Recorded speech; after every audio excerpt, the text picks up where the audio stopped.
حضرت عمر ایک مرتبہ خطبہ دے رہے ہیں.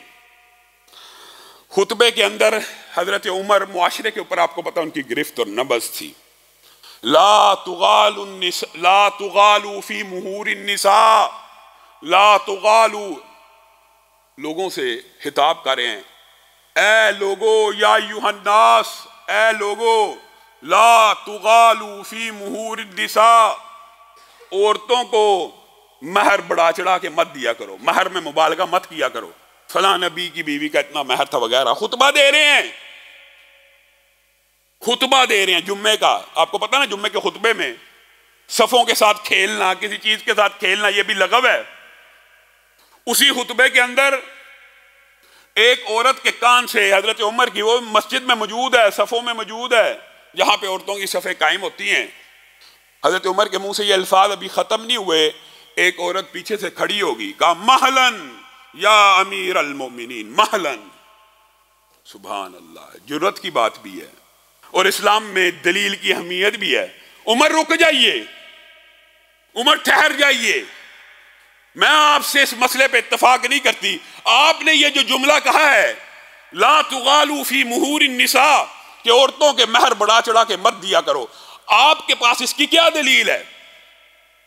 میں نے اس لیے کہا ہے کہ اس طرح مہر زیادہ ہو رہا. رسول اللہ کی بیویوں کا اتنا تھا، اتنا تھا. عورت نے کہا رکیے عمر، ٹھہریے. اور یہ حدیث آپ کو پتہ ہے بریلوی بھی بیان کرتے ہیں، دیوبندی بھی بیان کرتے ہیں، تمام مسالک بیان کرتے ہیں. اور حدیث کی مسند احمد کے یہ الفاظ ہیں، اور حدیث کی متعدد کتابوں میں یہ حدیث موجود ہے. حدیث تو سمجھ لی، بیان بھی کر دی، لیکن جو مفہوم نکل رہا ہے وہ نہیں سمجھنا. کتنے مسئلے نکلتے ہیں.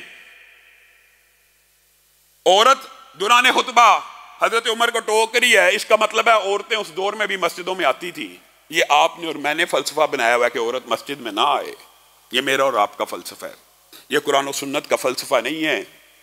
یہ میں نے اور آپ نے خواہ مخواہ عورتوں پہ پابندی لگا کے تعلیم و تربیت کا سارا انتظام درہم برہم کر دیا. معاشرے کو جتنی تربیت کی ضرورت آج ہے شاید آج سے پہلے کبھی بھی نہ تھی. عورت کھڑی ہو رہی ہے اور حضرت عمر اس عورت کے بدلتے ہوئے تیوروں کو دیکھ رہے ہیں اور عورت سے پوچھ لیتے ہیں آپ مجھے روک رہی ہیں، میں خطبہ دے رہا ہوں، جمعہ پڑھا رہا ہوں، آپ نے درمیان میں ٹوک دی ہے، آپ کیا چاہتی ہیں؟ کہا عمر وَآتَيْتُمْ إِحْدَاهُنَّ قِنْطَارًا. اللہ قرآن پاک میں کہتا ہے اگر تم اپنی عورتوں کو خزانے بھی دے دو، آپ کہتے ہیں کہ مہور کم رکھو، مہر کم کرو. اللہ تعالیٰ قرآن پاک میں خزانوں کا ذکر کر رہا ہے کہ کوئی ایسا بھی ہو جس نے عورت کو خزانہ دیا ہو. بتائیے آپ کی بات کو مانے کہ اللہ کی بات کو مانے؟ آپ کہتے ہیں مہر نہ دو، اللہ کہتا ہے خزانہ بھی دیا ہو تو کوئی حرج نہیں ہے. حضرت عمر کہ اس خطبے میں صحابہ بیٹھے ہوئے تھے، تابعین بیٹھے ہوئے تھے، کسی نے اچانک کھڑے ہو کے عورت کو کہا تھا بیٹھ جا. عمر زیادہ جانتے ہیں کہ تو جانتی ہے، بیٹھ جا. عمر کون ہے؟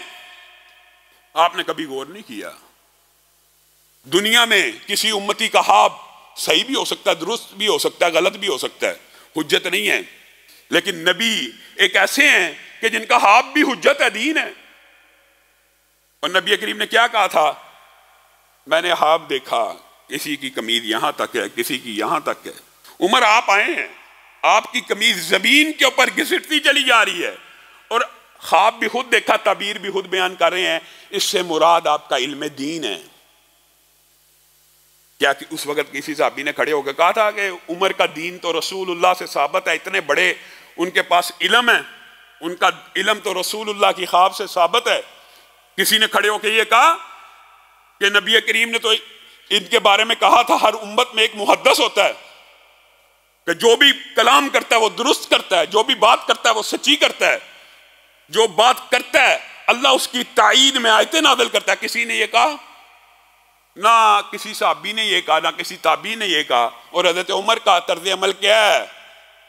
رجل اخطا وامرأة اصابت.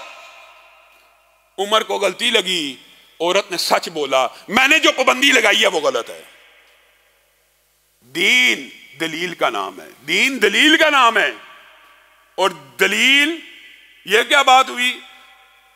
آپ مجھے ایمانداری سے بتائیے، اگر حضرت عمر سے دلیل مانگی جائے گی، اور کون مانگ رہی ہے؟ امت کی ایک عورت، اگر حضرت عثمان کو روکا اور ٹوکا جائے گا تو کائنات میں پھر کس کی بات ہے